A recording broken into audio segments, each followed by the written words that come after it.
Welcome back, Central Valley Foodies. Central Valley Foodies is a place where we discuss all things food, small local food business in the Central Valley. Today, I'd like to thank our sponsor, Mike Briggs Properties, for sponsoring the show.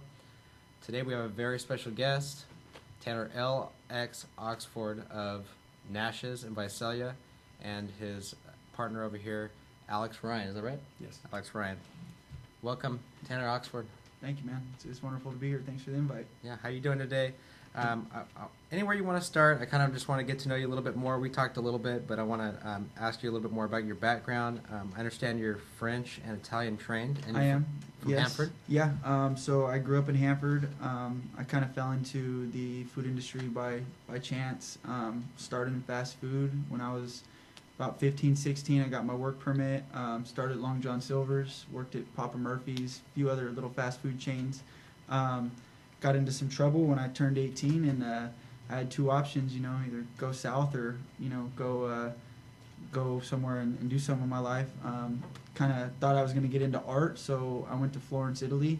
And when I got to Florence, I met someone that kind of encouraged me to go to this cooking class. And when I got there, I was really unsure. I didn't think I would like it. I was kind of teasing about it. I ended up liking it so much that while I was there, I stayed for another year, and I went through a program called Vola. Learned how to make pastas from scratch, things like that. And then when I came home, I realized, that's really what I wanted to pursue and what I wanted to take my career path as. And my parents ended up sending me to the Cordon Bleu in San Francisco. I got an associate's there, and then I did an externship in Florence, Italy, or Paris, I'm sorry. And I spent a year there. And then when I came home, I just hit the ground running. The first place I was at was the Schoolhouse in Sanger. Learned a lot from Ryan Jackson. I still look back to that restaurant when I'm thinking about, my dishes and the plating and the time consistency on my line. And I just been grinding away ever since. And about 5 years ago, I thought I would want to start my own company, and here we are. We're kind of in the midst of it. Wow, that's great. Yeah, it's awesome to hear chefs' different experience and background, how they come to be, with the hustle and grind and find their way. So it sounds like you've done a lot as far as, getting your feet wet and corporate restaurant work, and then moving your way to Italian cooking, going to Italy and training, and then getting some professional training as well. So Italian cooking, what were some of your favorite things to learn from scratch over there, as well as pasta? I mean, pizza, Italian cooking goes deep. Goes deep. It's honestly that's one of the more complex cuisines. They obviously take a lot of time in prepping things and making sure things are done from scratch. So that was a big thing in my development is just kind of taking the time and the process to fold out your doughs and let your doughs chill, or whatever the fact of it may be, just taking the time with the process. So I learned a lot of that from being in Italy. And then I learned a lot of my techniques and my, just the development of my flavor profiles from being a French-trained culinary school. And then, I really focus on the development of dishes with color, height presentation, just kind of displaying the proteins, which is the bulk of the cost of the dish. Right.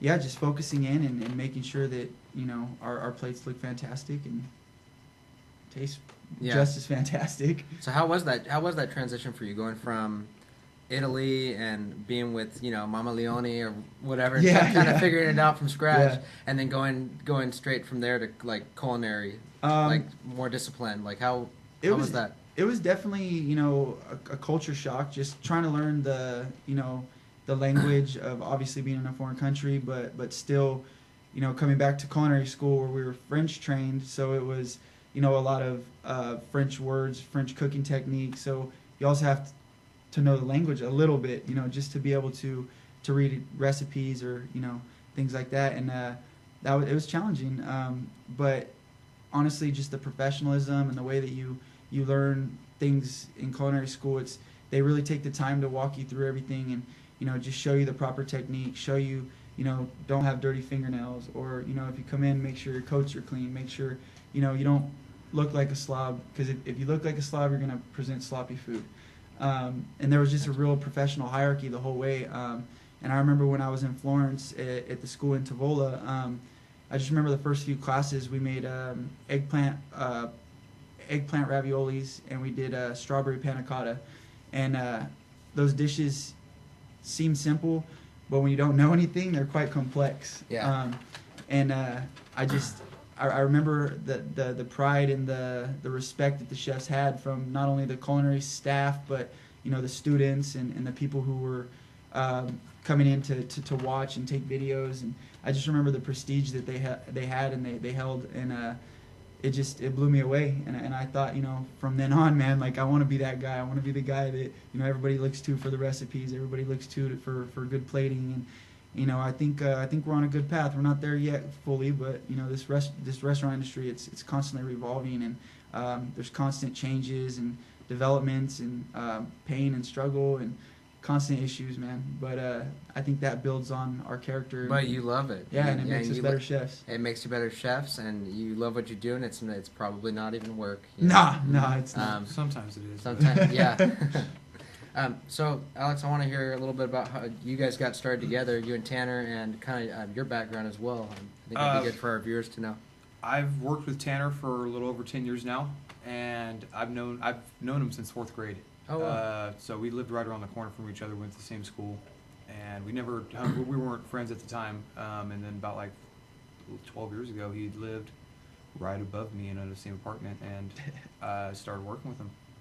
He offered me a job, and right when I started cooking, I just haven't looked back. I've been with him almost everywhere he's went, and just followed him the whole way. That's great. I love that story. So I want to get a little bit more into the restaurant side of things.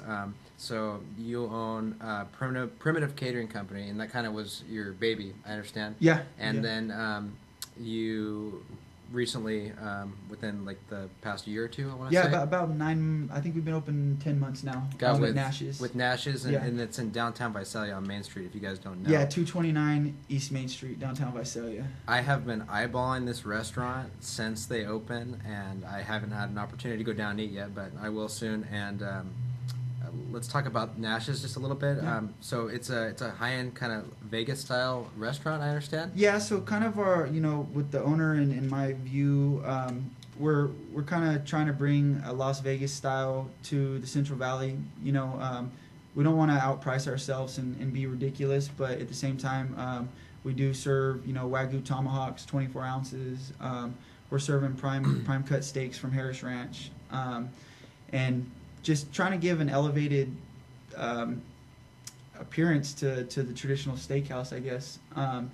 And I've been very grateful. The owners of Nash's have kind of let me run with my own menus and just let me create what we wanted to create. And in 10 months, man, we're doing really well. That's really good. So you guys use oak wood. I We heard do. you mention. Yes, we do. That's really cool. Yeah, all from a local source. Like I said, we get our beef locally. Our microgreens are from Sanger, from the Microgreen Depot. Yeah, man, we try to bring everything in from the valley. I think that's one thing that speaks loudly for my food is that we use local produce, we use local beef, local wood. Everything is sourced here. Right, they're trying to keep our money right back. Where we're at. For sure. That's great. And Primitive Catering. So let's talk about that a little bit. So that's you do weddings, I know. And, yeah. So stuff like that. Realistically, I mean, we'll cater anything from a 2-person private dinner for somebody and their wife, or all the way up to 150, wedding, poker nights. We kind of got our hands in everything. And within the next 2 months, we're trying to open up a food truck. We're still kind of going through the permit stage and trying to get all those things down, but it's very close. So we'll be able to have a food truck pull up to places. And yeah, we're just trying to branch out in all our chords, man. And we've done a couple chef competitions, and we're really at this point we're not yet able to give back to the community, but we do want people to know that if there's nonprofit organizations or things like that, they want to have competitions, they want to raise money, awareness, things like that. Primitive Catering is always down to jump in on those type of things. Yeah, if you guys listening, if there's anything you guys want to get these guys involved with, and nonprofit community stuff, reach out to them on their Instagram. It's under Primitive Catering. That's on Instagram. My next question, what was I going to ask you? So Primitive Catering, what does that menu look like for you versus Nash? Is that a very different menu? Is that centered on more like smaller appetizer type stuff? Yeah. So so really, I kind of customize menus to my clients' needs, wants. Depending on the size of their party, what the style of food that they want. But like even if it's a simple barbecue thing, we're gonna try to elevate it and try to make it a little more intriguing. And I kind of customize the menus for my clientele individually. It's not I do have base menus, but in the restaurant you have to have consistency. In my company, it's a lot more fun because we get to try different things, try different techniques. People are open to spreading their menus out and letting us kind of branch out and do different things. So the menus on that are kind of really revolving. Yeah, and how's the catering competition in South Valley where you're at? It's pretty hefty, man. Yeah. I mean, just some of these more established companies, they're able to pick up these bigger parties a lot easier and be able to supply the the equipment and things. We're still pretty fresh, so we're buying as we're going. We're things like that. So it's definitely tough. And I will say Fresno, Visalia, we have some great chefs, man. There's some great chefs around here. There's some great pastry chefs. Oh, yeah. And the competition's fierce. But I love competition. I love.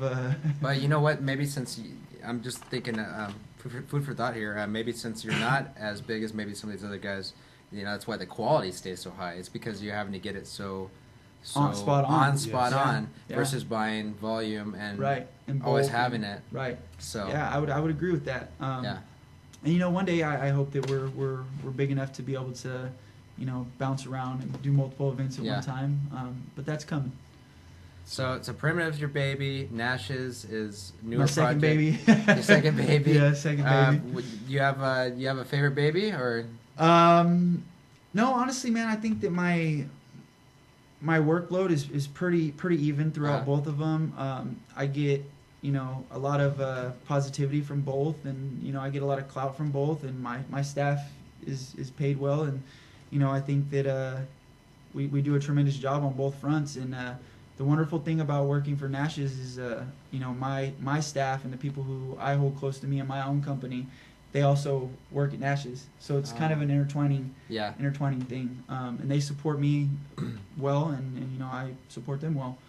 And for those of you who don't know, so his staff, they're fun to follow. I follow them on Instagram, and they're called Line Dogs. And these guys are always having fun. They're always posting, different reels and just real life kitchen life. Just real life kitchen life. It's a lot of fun to watch. Yeah. So check those guys out, Line Dogs on Instagram.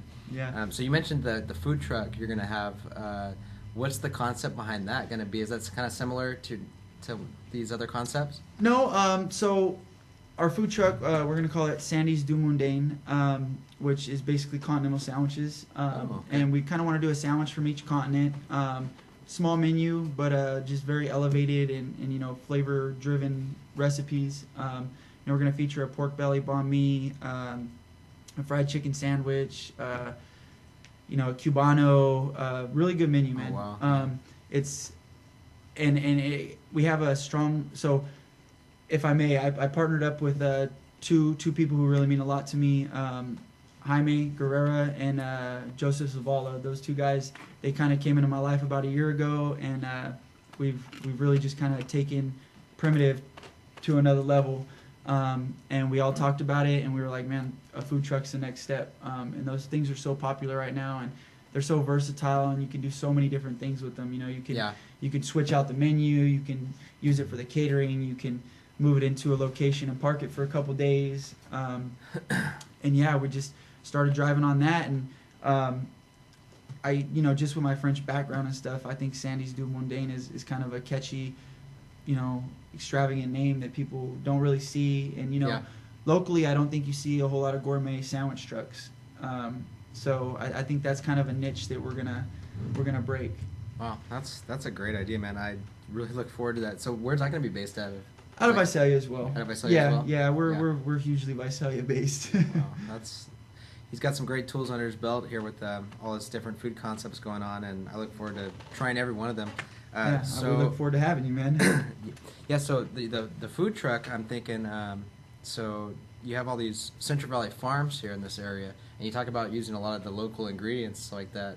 Um, you plan on using any of the local farms and Oh yeah, food, definitely. food spots for that? Yeah, once we're set up for that, I would like to source everything locally. You know, if I can find local beef, local pork, anything that's brought in locally, we want to use it. Like I said, you know, I was raised in Hanford.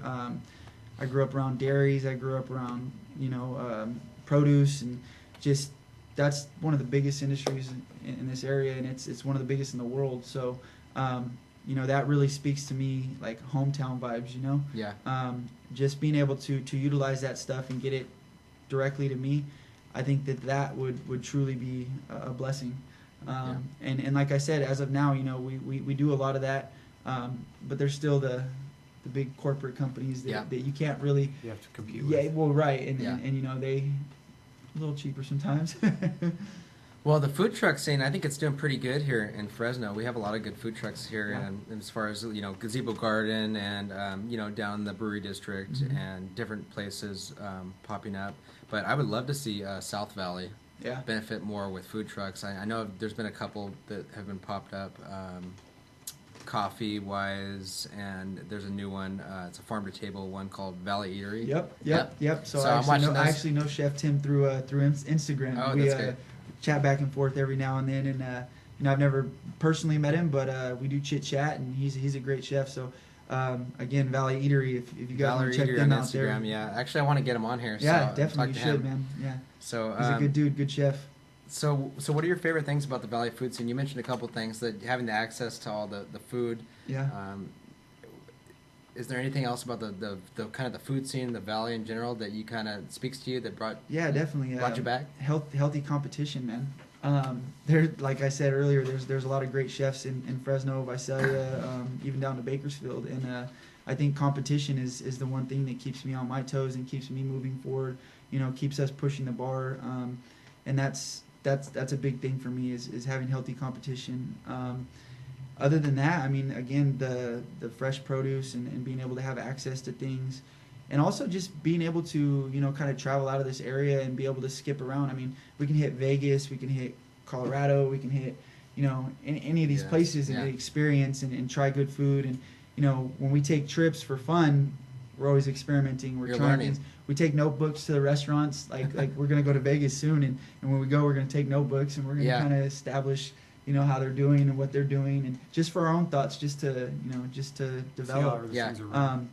And I think that's one thing about being from the Central Valley is that everything's so close. The coast, the mountains, Yeah. you know, travel. It's all there, man. Yeah. So from each of you guys, I kind of wanted to hear. So what are some of your favorite menu items to both create and just something you just really love making? Mine personally, I like to mess around with the salmon. I make a stuffed salmon that's pretty good. Stuffed salmon. And yeah, it's probably my favorite thing that I've made. I just did it a couple months ago, Mhm. and it sold pretty well. And that's probably my favorite thing to mess around with. Salmon. What's in the salmon? Cream cheese, jalapenos. It's just like cream cheese, jalapeno cream cheese. Oh, okay. And that's about basically it. Just Oh. really basic. It So doesn't- if you keep it basic most of the time, it works out. And Very what nice. he's forgetting to tell you is he plays around with the bases. So you know he might make a pasta, or he might make, you know, a tortellini, or he might, you know, turn it over to some risotto and vegetables. Yeah. So you know that's one of his specials that he kind of throws on, and it sells really well. As for me, I think right now I'm kind of in a stage where I go through stages where I'm really interested in things, and I think right now I'm kind of interested in fowls and like duck and, you know, quail and things like that. Really just experimenting with different type of fowl, and you know, just And honestly, I've been branching into a lot of different pork and trying pork belly. I think the last like month and a half, we've tried to do pork belly like 13 different ways just to figure it out I perfectly. love pork belly. By the way, yeah. And we found so many different ways that we love, but it's constantly revolving, and that's the one thing I love is just being able to create the menus and be able to create menus for my own private stuff and for Nash's as well. We're actually launching another menu next Tuesday. So every 4 months we try to change our menu, try to just move with the seasons, kind of change things, and just every time I think my staff gets a little bit better at developing and putting fresher plates out, and just the whole process of the restaurant kind of changes when we push the bar every 4 months. And like I said, we've been open for 10 months. We've changed the menu. This will be our third menu change. Third. Fourth. No, third, and then we added lunch. So then we added last lunch, week. yeah. Oh, okay, yeah. I think I saw on. Turn this off. Yeah, it's pop real quick if you want. I think I saw on your guys' menu that you guys had a burger for the menu the menu. We just started lunch with the Yeah. burger's the same one that's for the evening, but Oh, yeah. okay, you guys have one on the evening dinner as well. Yeah, I'm always looking at restaurants. Sorry to cut you off. No. I'm always looking at restaurants that, especially like high-end restaurants that have burgers, because you're usually using the really good meat for a burger. It's not your typical frozen patty or something. Yeah. So I mean, we do. Our burger is a little expensive. It's $20, but we do use a ground chuck with Wagyu mixed into it. Oh, So wow. it's a Wagyu patty. We use fresh sliced Munster cheese. We make in-house onion rings. We do a fresh bourbon bacon jam that goes on top of that. And Bourbon it has bacon jam. fresh heirloom tomatoes and butter lettuce on the bottom with a chipotle aioli. And It's not a small we burger. have house battered fries. And now for lunch we're serving waffle fries, sweet potato fries, and house battered fries. And yeah, man, honestly, that's one of my favorite creations. That I get sounds so amazing. much. I get so much feedback from just the burger, man, that it's crazy. I will definitely be in for that. I'm a total burger guy. So what are you gonna cook it to though? What am I gonna cook it to? Yeah. Medium. Oh, Medium. Okay, all right. Yeah, That's a good man right definitely there. medium. That's a good man. If you go anywhere above medium well. And Yeah, I actually took a whole trip to New York just to try different East Coast burgers Oh, while wow. I was over there, and kind of did a little bit of everything. But That's awesome, man. so I'll definitely be in for that. Yeah, next time you go, But- take us with you. But yeah, you guys, my viewers out there, make sure you guys check out Nash's and Primitive Catering on Instagram. These guys are doing big things with line dogs, and these dishes are beautiful. Just go scroll through their feeds and check out their reels. I mean, these are beautiful dishes in a beautiful setting. I can't wait to go check it out myself. Is there anything else you want our viewers to know about yourselves or your brands? I think just always remember, support local.